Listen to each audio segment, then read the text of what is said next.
Allah'ın salamı olsun üzərinizə. Mən də balalarımın salamat olmağını arzuluyuram. Bütün balaları arzuluyuram bunu. Çox xahiş edirəm, video qulaq asın. Elman Nəsirovun övladından bağlıdır. Mən onun anasıyam.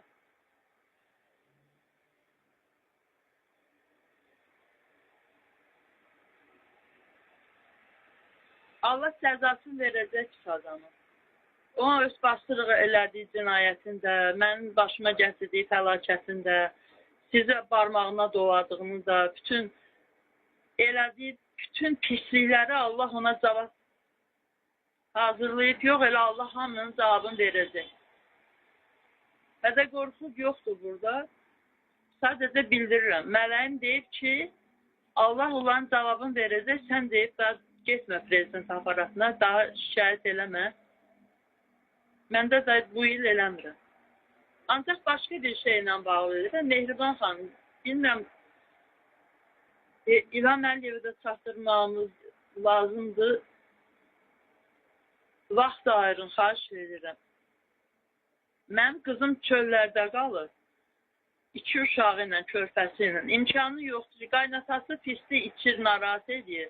Yaşayamırlar. 2 dənə balaca evlə otaqları var, orada işgəncə verir qaynatası, içəndə dəliyə dönür. Ona görə əri də, özü də, uşaqları da dözə bilmirlər artıq. Əvvəldən elə adamdır, onu düzəltmək mümkün deyil. Ona görə də artıq səhhətlərinə pis təsir edir deyə çıxıblar, düşüblər küçələrə. Uşağın biri bir qohumdadır, uşağın biri yerimiz yoxdur ki, qalsın. Kvartanı tutmağa da pulu yoxdur. Elman Nəsirova qızı bildirib ki, ata belə vəziyyətdir. O da deyib ki, ölsən də o evdə ölməlisən. Yəni, qaynatası öldürürsə, razıdır Elman ölsün, amma qızımın istəyinə fikir verməyib. Qızım bildirib ki, deyib, ata, mənə kömək elə kvartiran tutdum. Bizim öz evimiz var, Mehriban xanım, İlham Əliyev. Pilot layihəli Sparkın tikəcəyi evdir. 8 ildə tikib vermirlər, 9-cu ilə keçib. Orada bizim 2 dənə evimiz var, bir otaqlı və 3 otaqlı. Amma hələ tikinti yarımçıqdır. Bütün sakinlər kimi biz də narahatıq ki, yəni elə onun aqibəti də hamını düşündürməlidir. Yəni 170 neçə ailə qalıb küçələrdə. Kirə pulunu da əziyyətlə alırıq, heç vermirlər də. Yəni ki, indi bu qızım Elmana deyir ki, ata mənə kömək elə kvartirant çıxın. Elmanın evləri, şərait, hər şey var da, indi o istəsə eləyər. O da verməyib. Blok edib qızımı. Blok edib o sözün üstündə. Bu da kvartirant pulu tapmır da. Gəlib mənim bir otaqlı Xruşovqada yaşayırım. 2 uşağı özü yerləşmirik. Uşağın birini atıb o yana, yəni mənim qoca anam 76 yaşında arvad baxır. Sabah o ikisi qalır nəvəmlə də, anam və nəvəm. Qızım da bir uşağına mənim yanında. Sabah anam xəstə adamdır, ölsə, ürəyi xəstə, xarab olsa, qan təzyiq alsa, o uşaq özü körpə uşaqdır, 4 yaşında böyüyü qoymuş onun yanına. Təhlükəlidir də, yəni uşaq nə qanır ki, zəng eləsin ki, nənə belə vəziyyətdədir. İndi bunların bir araya gəlməyi lazımdır. Yəni uşaqlarla qızın kvartirant çıxmalıdır. Əri də istəyir çıxmaq, ancaq evə kirə verməyə pulu çatmır. Xahiş edirəm, Allah xətrinə bizi dinləyin. Günahdır.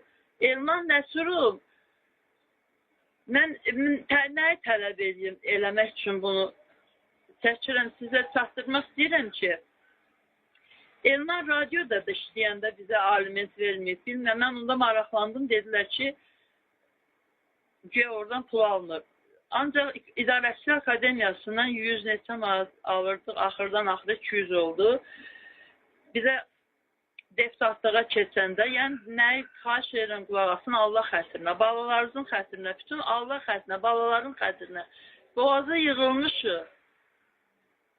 Elman da, qızımın qaynatası da işgəncə verir.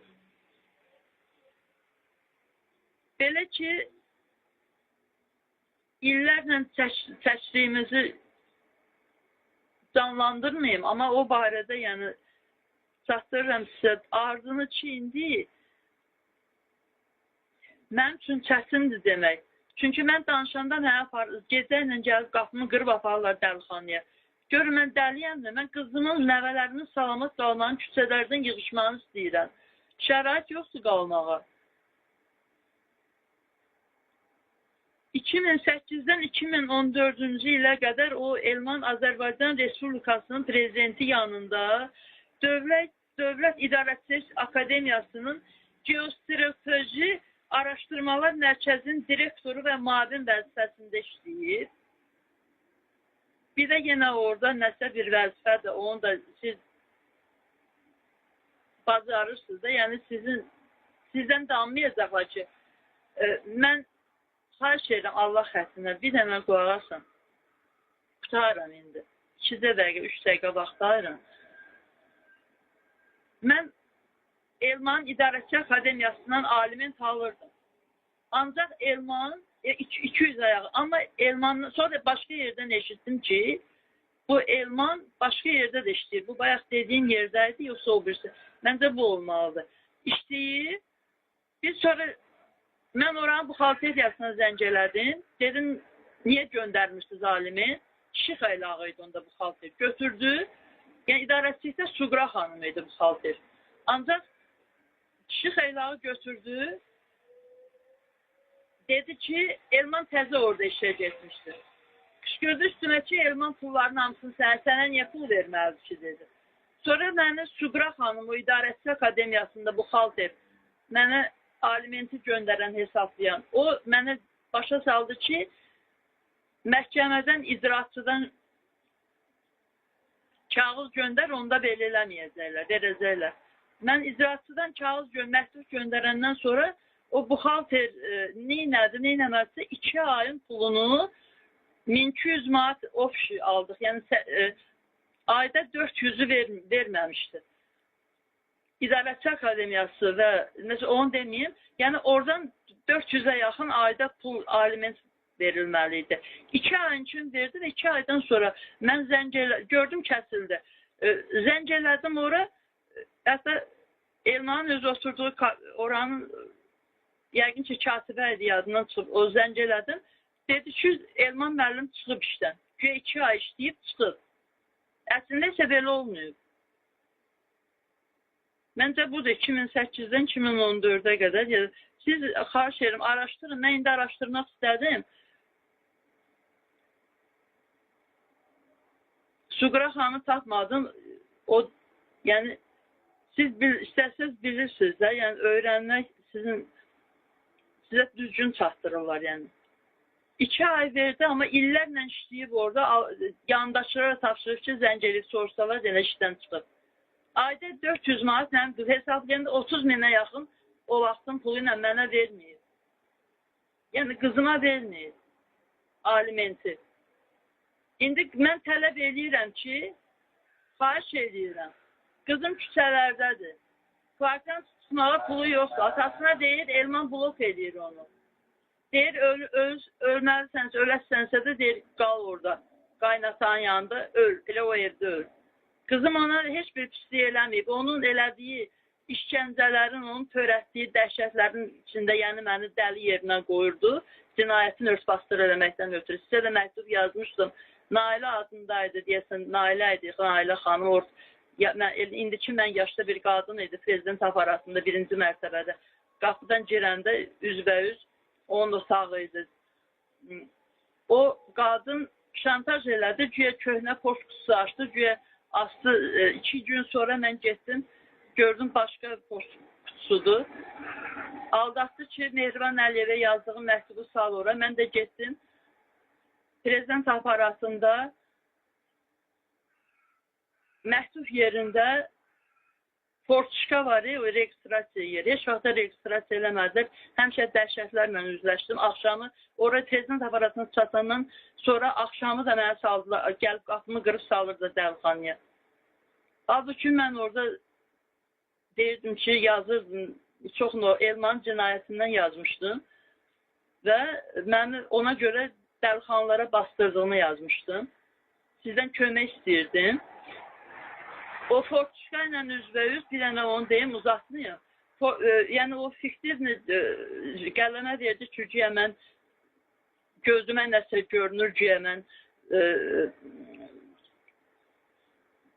anormalım, xəstəyəm kimi, ruhu xəstə kimi güya mənə qələmə vermək üçün yazdığım məktubu dedi sağ filan yerə. İlk dəfə idi mən prezident aparatına gəlirdim.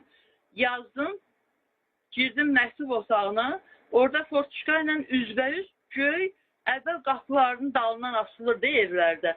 Köhnə poçt qutusu var idi və onun qapısı açıq idi uzunasına, hündüründən yəni, böyründən. İçində A4 varağı tam görünürdü, qapıda cırıldayırdı. Mənə əvvəl salan formada gülümsədi olan bic-bic. Dedim, neyini? Dedi, registrasiya eləmədi. Dedi, əlini işarə elədi ki, ora sal. Mən də başa düşdüm ki, bu metodur. Belə şey ola bilməz. Heç evlərdə poçtusun içi açıq olmur. İçi açıq idi. A4 içində var idi. Sonra mən 2 gün sonra təkrar getdim həmən ərzəylə. Girdim ora, gördüm qapıdan girənlə, o Fortuşka ilə üzvərzi açmışdı divarda. Amma mən qapıdan girdim məktub otağına. Gördüm ki, qapı ilə üzbəüz qarşı tərəfdə narıncı sarıya çalan poçt qutusuydu. Başqa bir, yəni mən heç vaxt görmədiyim poçt qutusu prezident aparatına layiq olan idi. Yəni. O qondarmanın Nailə xanım astırmışdı. Xanım demək olmaz, o şeytan astırmışdı. Sizi də heç nə yerinə qoyur, özünü nə hesab eləyir ki, cinayət eləyir. Elmana niyə kömək elədi, mənə dəlixanaya saldırdı və mən istəyirəm, tələbim odur ki, təşdiyimizi çəkmişik, amma qızım ona heç vaxt cavab qaytarmayıb. İndi bu ata qızının evi tikilənə qədər, onu kvartiran deyirlər, 1 ilə göyə tikiləcək, hər dəfə 1 il deyirlər bizim evimizi. Amma sifarişdəki. Amma vermirlər. İndi 1 ilə tiksələr əcək. 1 il ata qızın kvartiran puluna kömək eləmir. Halbuki onun 30 minə yaxın oradan alimentin verməyib. Aldadı hamını. Yəni belə, xahiş edirəm, Mehriban xanım, hörmətli İlham Əliyev, sizə çatdırmayıblar, sizə başqa cür çatdırıblar. Cinayət o qədər dəhşət sistemdə sizin əleyhinizə inanın ki, bir qoşun var. Sizi aldadırlar, başqa şey deyirlər. Mən ruhu xəstə zat deyiləm, mən normal adamam. Amma o işgəncələri veriblər. Qızım da mənlə bərabər çəkib. Elman məni dəli yazdıranda mən soruşdum ki, ilk dəfə o mənə bayılatında dedim, niyə yazdın? Dedi, sən cinayətində o Cenanı öldürmüşdü, Rus kişini. Qardaşını da evdən qovub, içirib onları evini adına keçirmişdi. Adına keçirəndən sonra öldürmüşdü, birini də qovmuş. Yəni, mən bu cinayəti aşmışdım, mən onu tam təfsilatı ilə bilirdim. Dedi ki, sənə inanmasınlar deyə belə etdim. Mənə dəli diaqnozu yazdırıb bu adam ki, onun o diaqnozu yazdırdığı, əlində tutduğu o həkim də Vüqar adlı psixiatr idi. O da məndən 50 min pul istədi, o mən polisə verəndə. Dedi, 50 min versən, polisi var, nəyi var, mən sənə kağız verirəm də, yəni təhsil verir, Səhiyyə Nazirliyin peçatı ilə sağlamlıq kağızı. Sən sağlamsan, amma 50 min ver, mən də tapamadım 50 min, o Elmana kömək elədi. Neyniyim indi? Söhbət ondadır ki, Allah cəzasını verəcək o adamların. O bir dünya var. Allaha anlatmaq olmuş ki, burada nə oyun çıxardırlar.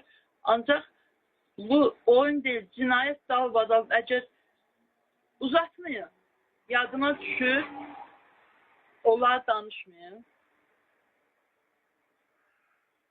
Amma ki, qızımın nə günahı var? Siz nələr çəkib, qapımızı sındırırdı, polislər gəlib, mən iynəliyirlər, dəhşət şeylər, aparırlar ora, bura, sürüyürlər. Nə inirdim ki mən? Mən məktub yazırdım, sizə bir cinayəti istəyirdim, bildirim. Bir də məktub yazıb, çox özü gözəl, o məktublarım da qalır. Oxusaz deyirsiniz ki, necə gözəl, yığcam, sağlam məktubdur. Artıq söz yazmırdım ki, nə yaza bilərdim ki? Bir də yazırdım ki, məktəblərdə Quran dərsi keçirilsin istəyirdim. Onu ərizədə yazmış, təklif kimi. Mən heç bir artıq hərəkət eləməmişəm. Elə adamları bir də söydüyüm olur. Çünki dəhşət yaşayırdıq. İndi qapım yenə qırıqdır. Gəlirlər pəncərədən, balkondan sizə şikayət edən kimi gecəsini aparırlar mənə dəlxanıya.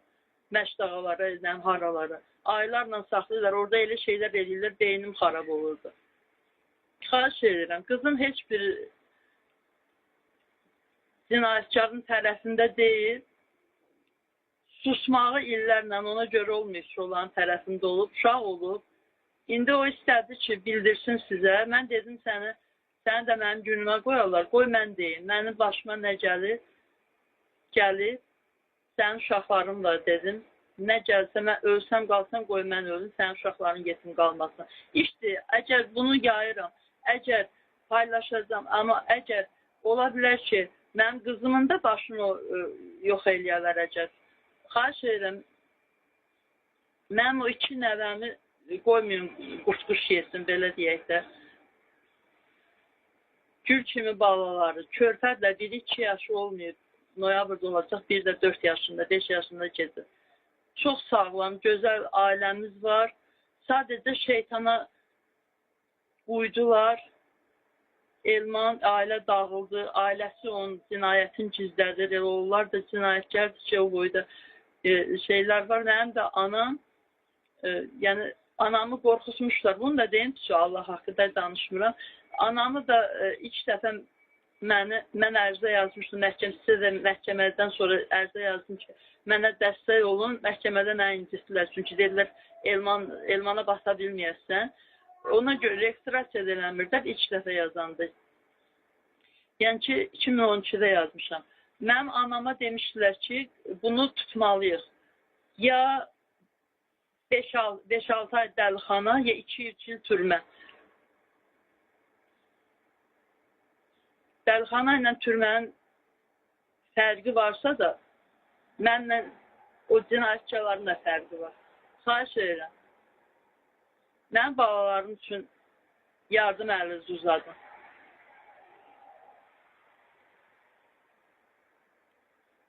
Sağ olun.